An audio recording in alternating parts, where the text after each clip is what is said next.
राजमा चावल। धूर फिट्टे मुंह, नास पिट जाए तेरा। राजमा चावल बोलकर ये पुलाव लाकर थमा रहा है मुझे। काले चश्मे क्या पहन लिए मैंने? तूने तो मुझे अंधा ही समझ लिया। धीरे बोलो ना मम्मी। अरे मुझे मत सिखा। राजमा चावल खिलाएगा बोलकर मुझे यहाँ लाया था ना तू। अरे कैसा रेस्टोरेंट है ये? मुझे राजमा चावल भी नहीं ला कर दे रहे ये लोग। मुझे नहीं खाना यहाँ। परविंदर जोर जोर से चिल्लाने लगती है और उसकी आवाज सुनकर रेस्टोरेंट का मालिक वहां आता है। क्या गलती होगी मैडम, बताइए, हम अभी डिश चेंज कर देते हैं। राजमा चावल लाने को कहा था इसे, और ये बावला देख क्या लेकर आया है। पुलाव। चावल में काजू डालकर 30 मार खान बन रहा है। यही खाना होता तो मैं यहाँ क्यों आती?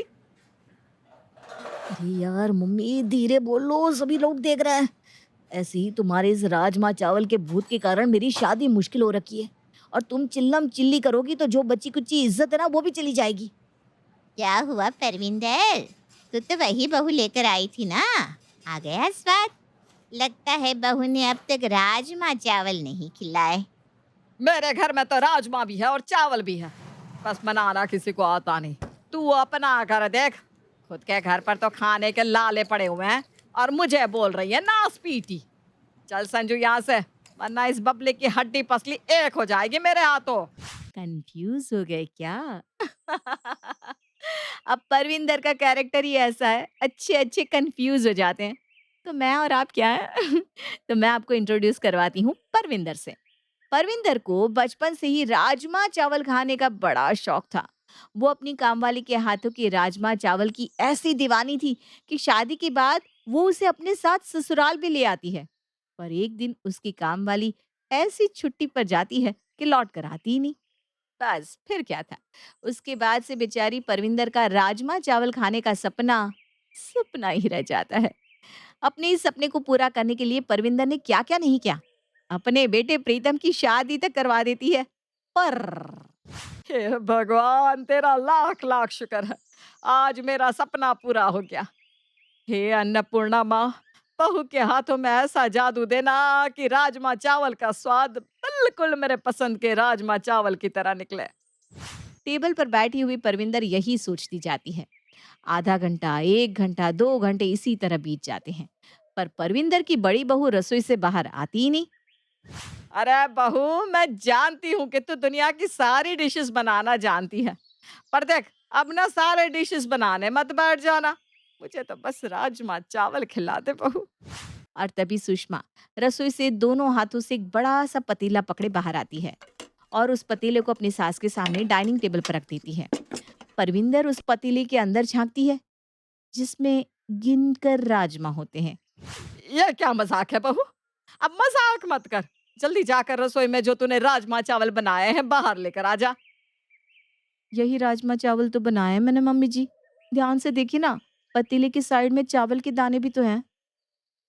हैं? ये तू क्या कह रही है बहू? याद है मम्मी जी, मैंने सुबह आपसे पूछा था कि कितने राजमा चावल बनाने हैं, तो आपने क्या कहा था? मेरा पेट ही कितना है, अंदाज से कर ले। राजमा उबाल दे, पर उबलने के पहले अच्छे से भिगो देना। इसलिए मैंने बड़ा सा भगोना लिया और उसमें 4 दाने राजमा के भिगो दिए। वैसे तो आपने चावल का जिक्र भी नहीं किया था, पर मैंने ना 2 दाने चावल के ज्यादा ही भिगोए हैं। अब इसका क्या करना है बताइए ना? हैं?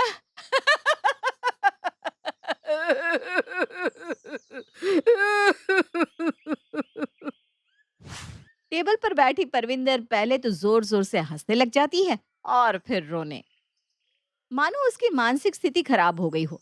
और हो भी क्यों ना, जिस राजमा चावल के लिए उसने अपने बेटे की शादी की थी वो तो सपना ही रह गया था। किसी तरह अपनी माँ को संजू रेस्टोरेंट से बाहर लेकर आता है और दोनों घर पहुंचते हैं। 3 साल हो गए तेरी शादी को बहू। तुझे जरा अभी तरस नहीं आता मुझ पर कि आज तो अपनी सास को राजमा चावल खिला दूं। 2 दिन से मेरा पेट साफ नहीं हुआ, पता भी है। पर कल रात तो तुम मुझे कह रही थी कि पिछले 4 साल से तेरा पेट साफ नहीं हुआ। अरे आप तो रहने दीजिए संजू के पापा। वादा किया था ना आपने मेरे पापा जी से कि आपकी बेटी को हमेशा खुश रखूंगा, तो रखिए मुझे खुश। लेकर आइए ना राजमा चावल बनाने वाली। लेकर आई ना तू राजमा चावल बनाने वाली, जिसने आज तक सिर्फ 4 राजमा के दाने भिगोए। तो अब तो बनाने वाले की उम्मीद ही मत कर तू। मैं तेरे लिए राजमा बना तो नहीं सकता, पर बना बनाया राजमा चावल तुझे खिला जरूर सकता हूँ। रमेश की बेटे की शादी है आज, भूल गई क्या तू? देश के बेहतरीन से बेहतरीन शेफ आने वाले हैं उसकी शादी में। तो आज रात तो तेरा सपना पूरा हो गया समझ। परविंदर की खुशी का कोई ठिकाना नहीं था। आखिरकार 4 साल के बाद उसे राजमा चावल खाने को जो मिलने वाले थे। 9 बजे की शादी के लिए वो शाम को 4 बजे ही तैयार होकर बैठ जाती है और बार बार घड़ी देखती हुई घर के चक्कर लगाने शुरू कर देती है। घर पर इस तरह से चक्कर लगाने से घड़ी का काटा जल्दी नहीं चलने लग जाएगा मम्मी जी। अरे तू तो चुप ही रह बहू।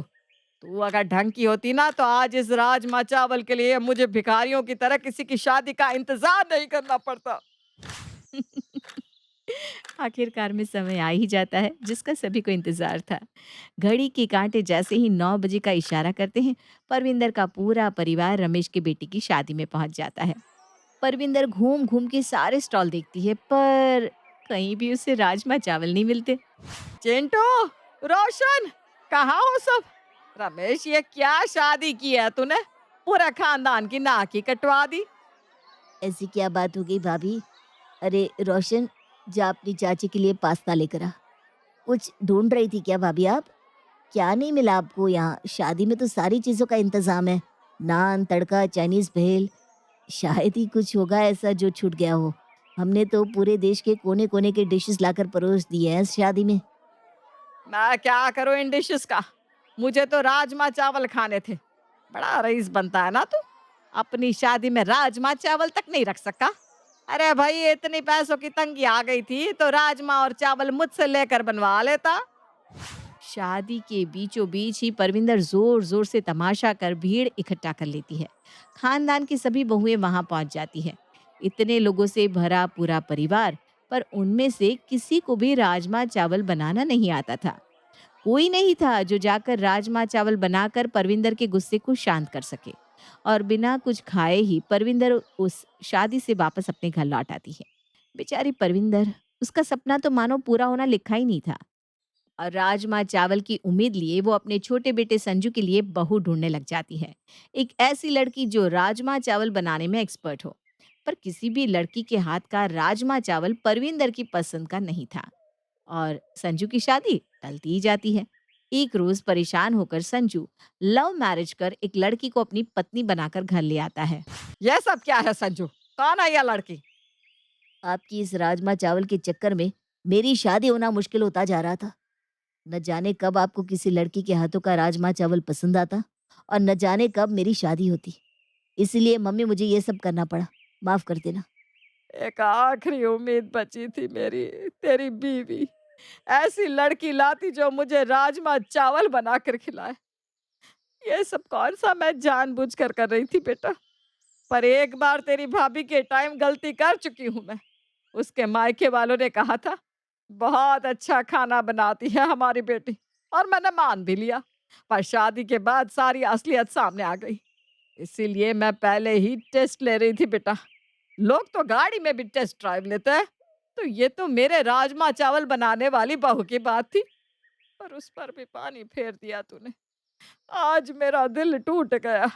कसम खाती हूँ मैं, अब से मैं अन्न का एक निवाला नहीं खाऊंगी, चाहे अब भूखे भूखे मेरी जान ही क्यों ना चली जाए।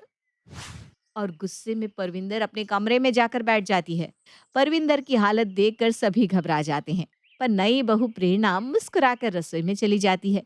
1 घंटे बाद प्रेरणा अपनी सास के कमरे में राजमा चावल बनाकर ले आती है।